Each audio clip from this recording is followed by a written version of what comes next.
Parmi tous les symboles du Japon, impossible de ne pas évoquer le manga. Comment en moins d'un demi-siècle le manga est-il devenu une culture de masse et un phénomène de société? Cet univers qui va bien au-delà de la bande dessinée va nous permettre de découvrir la société japonaise.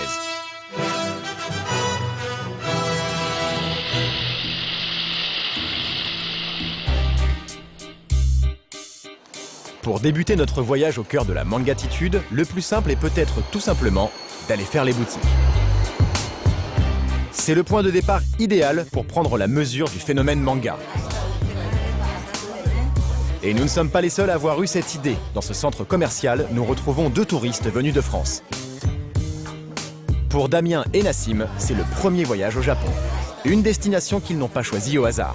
Car s'ils apprécient la cuisine japonaise, ils sont avant tout fans du monde des mangas. Et ils rêvaient de l'explorer en version originale. Bon, ce resto, il t'a plu?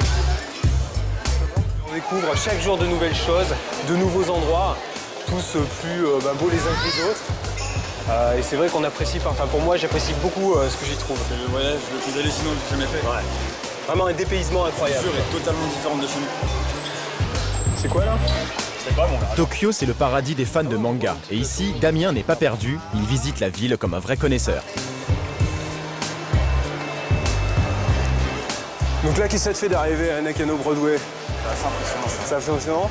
C'est assez réputé comme endroit, il y aura pas mal de choses, surtout quand on va monter au deuxième et au troisième étage où on va trouver beaucoup de goodies, beaucoup de choses liées aux animés. Damien va donc servir de guide à Nassim pour cette visite dans un haut lieu de la pop culture japonaise.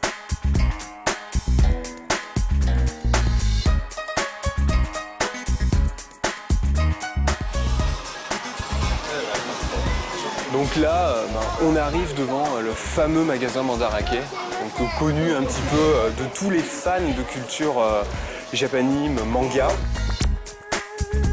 À Tokyo, c'est même une institution. Mandarake possède plusieurs magasins à travers la ville. Voici le magasin original, en fait un complexe de 12 boutiques spécialisées dans les cartes, les figurines, les costumes, les DVD et bien sûr, les mangas.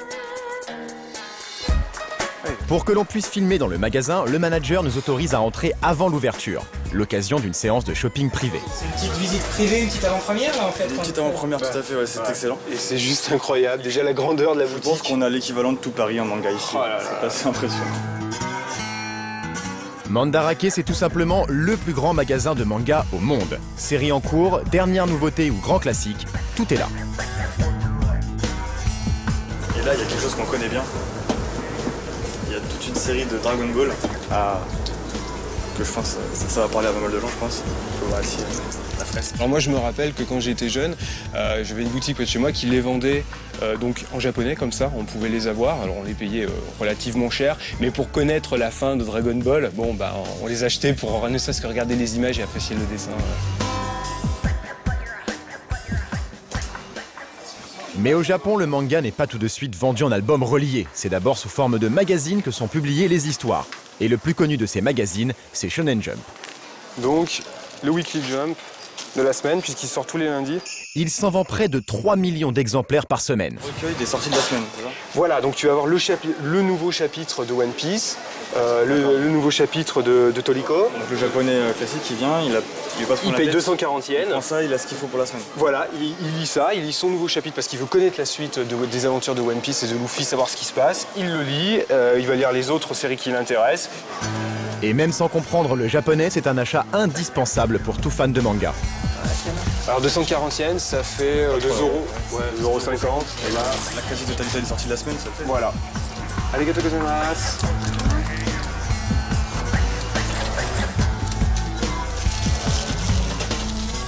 De droite à gauche, et oui. Enfin voilà, tu vois que même la qualité d'impression, hein, c'est très sommaire. Ça c'est pas un objet de collection. Ah non, non, non. C'est un objet de consommation. On lit et on jette. Ça permet de découvrir à un petit prix. Beaucoup des gens se plaignent du prix du manga, par exemple. Bon, bah, un magazine comme ça, comme on le disait, ça fait moins de 3 €. Et on peut découvrir sur un chapitre une série. Et après, si on aime, bien sûr, on va acheter la série sous forme de chapitre relié, avec une belle couverture, même des fois quelques pages en couleur. C'est leur première visite, mais Damien et Nassim ont tellement baigné dans cet univers qu'ils semblent déjà tout connaître. Ils ont 30 et 24 ans, ils font partie de la génération Club Dorothée. Guillaume, alors ça c'est vraiment les souvenirs de notre enfance. C'est vraiment regarder ça d'un œil tellement lointain. Et puis là c'est juste devant nous. Ils se sont passionnés pour cette culture populaire qui a déferlé sur la France dans les années 80. Je pense que tu attendais la sortie et comme moi, tu bavais dans les Super Nintendo notamment, quand tu voyais le jeu tourner dans les grandes surfaces. Des souvenirs d'enfance qui ne les ont jamais quittés. Aujourd'hui encore, Damien et Nassim baignent dans l'univers des loisirs japonais. C'est vrai qu'il y a